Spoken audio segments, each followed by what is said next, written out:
நான் திரும்ப திரும்ப சொல்றது ஒண்ணுதான், சிவபெருமான வழிபடணும் அப்படின்னு நீங்க நினைக்கிறதே அவரோட அருளால தான். அவரோட அருள் இல்லைன்னா அந்த நினைப்பு கூட உங்க மனசுல வராது, நல்லா தெரிஞ்சுக்குங்க. இன்னொன்று, சிவபெருமானை பொறுத்தளவு தன்னை வழிபடுபவர்களுக்கு தான் நலன் செய்யணும், அவங்களுக்கு தான் இதெல்லாம் கொடுக்கணும், அவங்க கேட்டதெல்லாம் கொடுக்கணும் அப்படின்னு நினைக்கக்கூடிய சாதாரண சக்தி அல்ல, நல்லா தெரிஞ்சுக்கங்க.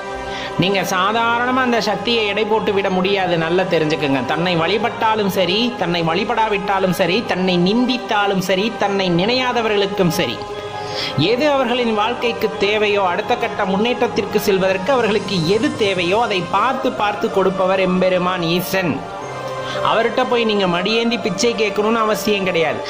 அவர்கிட்ட போய் எனக்கு அதைத்தான்னு கேட்டு அவர் கொடுக்கணுங்கிற அவசியம் கிடையாது. உங்களுக்கு என்ன தரணும் அப்படிங்கிறது அவருக்கு நல்லா தெரியும். தர வேண்டிய நேரத்தில் அது யாராக இருந்தாலும் கொடுப்பார்.